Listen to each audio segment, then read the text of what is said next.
Shopify grows your business no matter how far or big you grow. Shopify is the global commerce platform that helps you sell at every stage of your business. Whether you're selling your fans' next favorite shirt or an exclusive piece of podcast merch, Shopify helps you sell everywhere. Shopify powers 10% of all e-commerce in the U.S. Allbirds, Rothy's, Brooklinen, and millions of other entrepreneurs of every size across 175 countries.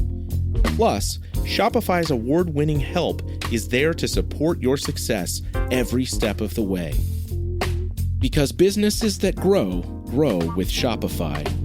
Sign up for a $1 per month trial period at shopify.com/income, all lowercase.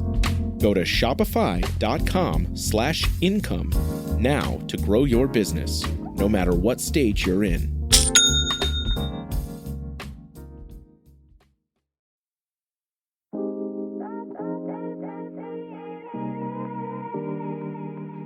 What's the best way to become a better runner? For most people, the first place to start is to run a little bit more. That can mean lengthening your runs or adding in another day per week. But if you simply run more, you're going to run into some issues. The first problem is you have to add miles gradually, since the body needs time to adapt. The next thing to consider is that eventually you will find a limit to the amount of miles you can run in 1 week. Because even if you have all the time in the world, as well as the desire to run hundreds of miles per week, it's not a great idea. At some point, the miles will break you down more than it will build you up. Even if you find your sweet spot with your mileage, the perfect balance of enough runs and enough recovery, if all you do is run, you're not only risking injuries from overuse and muscle imbalances, but you are leaving lots of performance potential on the table. This is where strength training comes in. And if you do it right, it is quite literally the best way to get a stronger, more powerful body for faster running with less chance of injury.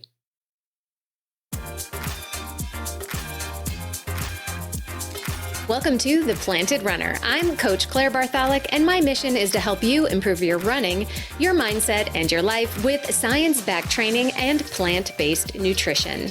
Today, I'm going to go over just how much strength training endurance runners need, when is the best time to do it, and exactly what kinds of exercises work best for better performance and injury prevention. And I'm also going to explain when it's okay to break all the rules and just get it done.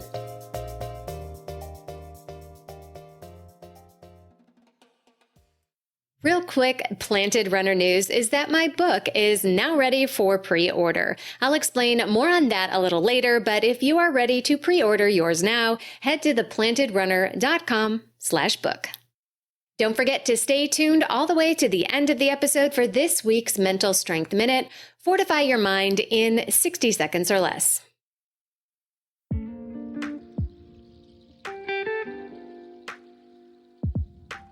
Strength training is a completely different physiological stimulus from running. It provides distinct benefits that you just can't get from running, but are crucial to health and optimal performance.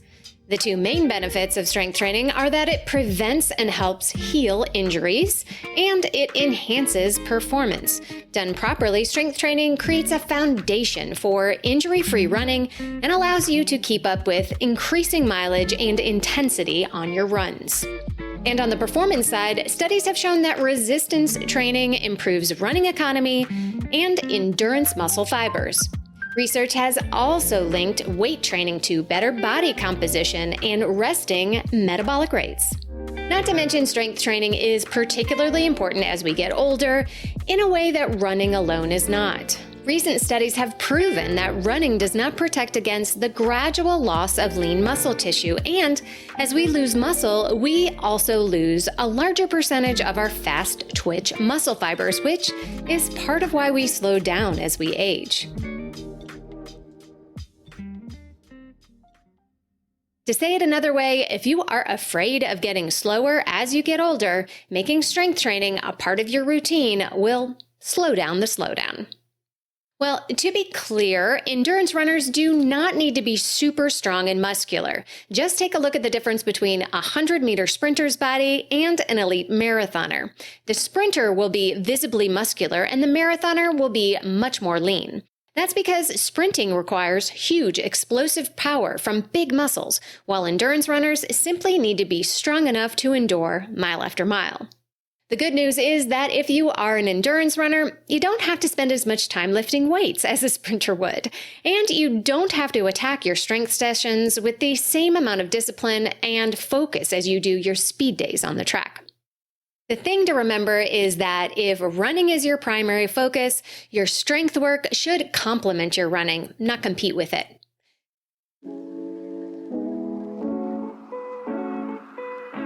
So how do you begin to add strength work to your running routine? Most long-distance runners only need to strength train about 30 to 60 minutes a week. That could be 10 minutes a day or 2 days of 20 to 30 minutes a week. A little really does go a long way, but once a week is probably not often enough. The timing of your gym sessions is important. If you're lifting twice a week, you don't want to be doing that on your easy days. Easy days are meant for recovery from your harder runs, not for additional muscle damage from lifting weights, even if you're lifting light. The absolute best way to complement your running is to lift on the same day as your hardest runs.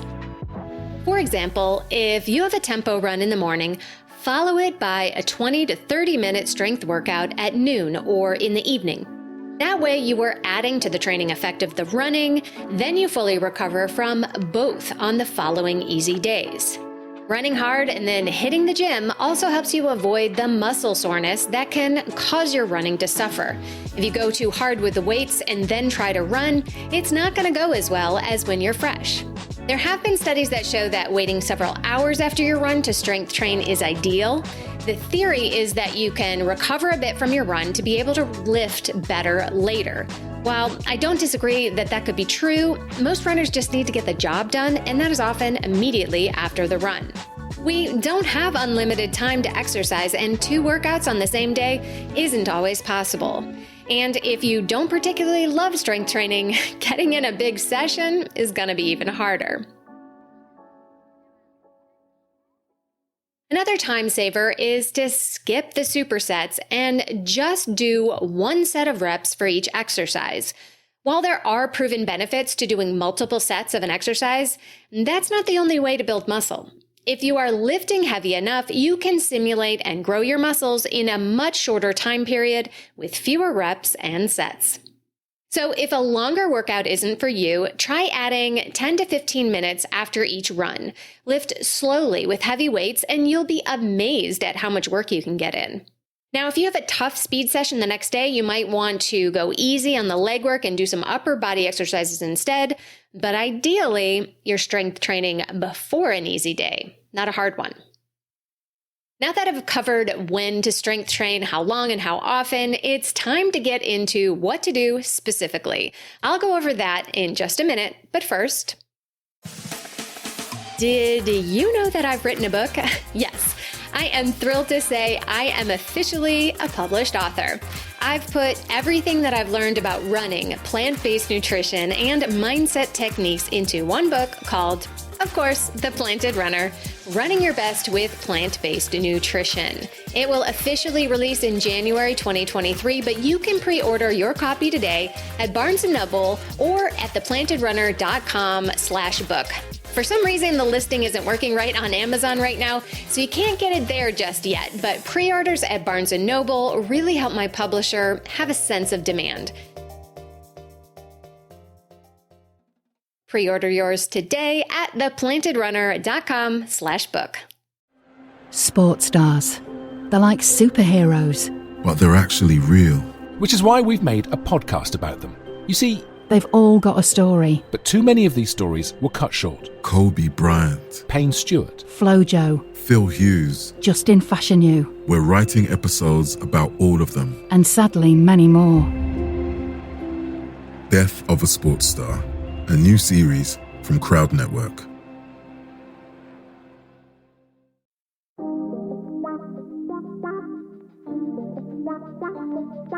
When it comes to strength training, some people believe that you really should focus on your legs because that's what you use for running. Other people think you can go light on the legs because running strengthens those, so you should focus on the core. And many runners simply have no idea what to do with their arms. Research on runners makes it clear that upper body, lower body, and core strength training all contribute to improve running performance. So yeah, that's just about everything. You should do exercises that involve all the major muscle groups because that helps create balance as everything is connected. A great place to start is with 4 exercises that can be done anywhere. You can do them with just your body weight or with dumbbells, and there are plenty of variations to keep things interesting. My favorite exercises for runners, if I have to choose just 4, are squats, deadlifts, lunges, and planks. Let's break each of those down.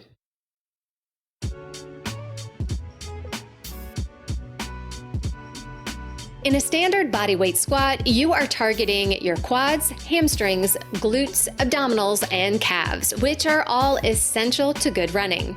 You can add variation by lifting one heel to weight one leg more than the other. You can open your stance and target your inner thighs and do a sumo squat, or you can add a jump to make the move even more powerful. A deadlift is another compound exercise where traditionally a weighted barbell starts on the floor. Since you lift it up with no momentum, you are lifting dead weight, which gives the exercise its name. Deadlifts train multiple muscle groups, including the hamstrings, glutes, back, hips, and core. A slightly different variation is the Romanian deadlift, which focuses more on the hamstrings. You start with a bar or a set of dumbbells at your hip level with your palms facing down. Keep the weights close to your body as you lower it towards your feet, pushing your hips back throughout the movement. Your legs should have a slight bend in the knees. Drive your hips forward to stand tall, keeping the barbell in front of the thighs. Lunges also work the quads, glutes, hamstrings, and calves, as well as other supporting leg muscles, depending on the angle you perform them on. Forwards, backwards, laterally, or adding a torso twist are all great variations. The last of my 4 favorite exercises for runners is the plank. Planks are amazing because they truly are a full body exercise with plenty of ways to mix them up. To do them right, keep your core engaged, maintain a neutral spine, and be sure to breathe. Now, just because I love those 4 exercises, as well as their million variations, it doesn't mean you're limited to just those, but they are a great foundation. Moving your muscles against resistance can be achieved with your body weight, a resistance band, a machine, or with free weights. Your muscles don't know the difference. Although I would argue that the machines at the gym do take away the work of the stabilizing muscles, so you get less bang for your strength training buck. For example, if you sit down and do the leg press, there's no need to counterbalance or engage your core. And that means you'll have to do another exercise for your core.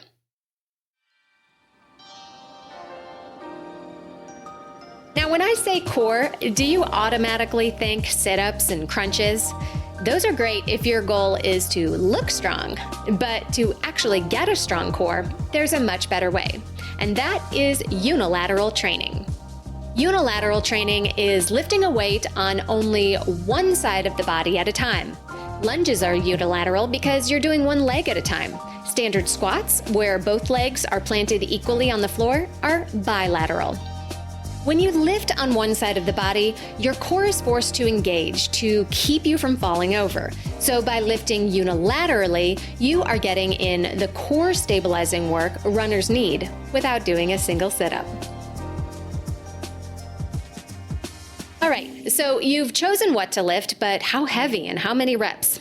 Actually, the number of repetitions is not critically important. The gym is not where you work on your endurance. You do that on the run. Recent research has shown that doing 5 reps or 20 reps will produce the same benefit in terms of muscle strength and endurance. That's important for busy runners. Some runners believe that they should only do body weight work because it's easier and runners really don't need to bulk up.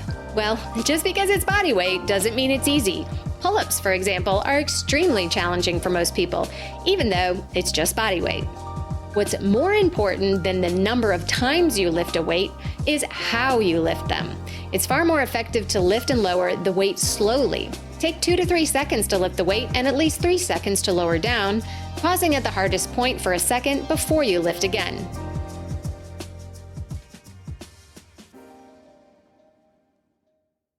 The reason for the slow lift is because you want to eliminate momentum. Momentum cheats your muscles because the swing is doing the work for you. In addition, the faster you move, the greater the force on your joints and connective tissue, which means greater risk for injury. Lifting weights too quickly is far tougher on the joints than lifting too heavy. If you're looking for a power boost, save your explosive effort for the end of each set of exercises when you're starting to get fatigued. Fast movement will be impossible at this point, which protects you from its risks. But from a muscle fiber recruitment standpoint, it still is fast twitch training. This type of strength training is safer than plyometric exercises and produces the same powerful effects.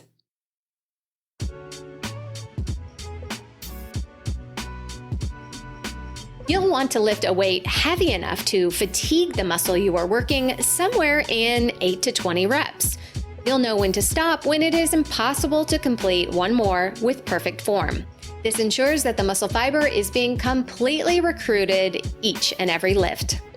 Now, 8 to 20 reps is actually a huge range, so pick your poison. Would you rather lift something a little lighter more times and have your workout take longer? Or would you rather lift something heavy a few times and get it over with? Both work well, so choose what fits you the best. If you choose heavy, it really is time effective. Let's do the math. If you are taking 3 seconds to lift a weight, 3 seconds to lower with a pause in the middle, that's 7 seconds per rep. If you choose a weight heavy enough to exhaust you in 8 reps, that's 56 seconds per muscle group. If you divide the body into 5 major muscle groups, 1 chest, 2 back, 3 arms and shoulders, 4 abdominals or core, and 5 legs and glutes, that means you can work every part of your body in about 5 minutes. And add in some time to rest in between sets, and you're done in 10 minutes. If you've got more time and prefer lifting lighter weights with more reps, by all means go for it. But remember, you're not running and you don't want to turn your gym session into anything aerobic. A better use of your time would be adding in different exercises. So instead of doing 20 hamstring curls, for example, just do 10 to fatigue and then do 10 heavy calf raises to fatigue. When in doubt, less is more when it comes to strength training for runners, as long as you consistently do it a few times a week. So there you have it, a little heavy strength training a few days a week, mainly after your harder runs with compound exercises like squats, lunges, deadlifts, and planks is the magic formula. Well, it's not magic, it's an investment. An investment that will pay off by making you a more durable, faster runner, not to mention slow the effects of aging.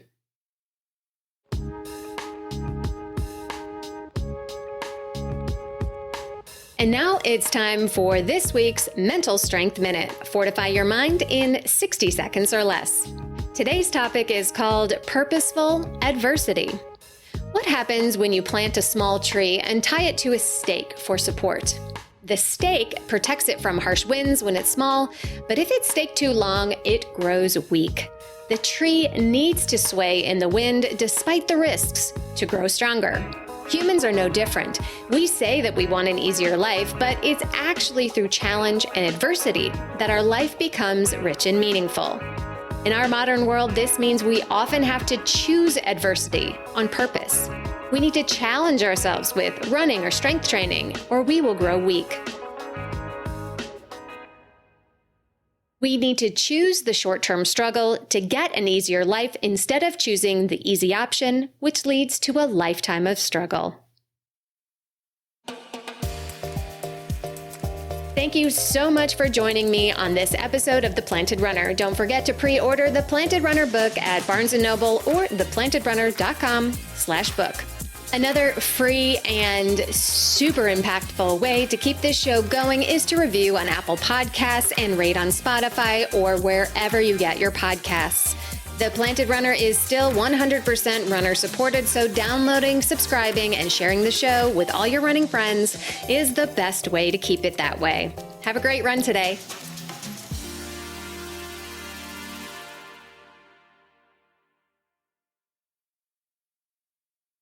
Women's Running Stories, where we explore the intersection between running and life. Because every woman who is committed to a running journey has a story to tell, and this is where you'll find those stories. I am host and producer Cherie Louise Turner. I'm a 53-year-old runner, and together with original music by musician and runner Cormac O'Regan, we bring these inspirational stories to life. Please join us to fuel your adventures.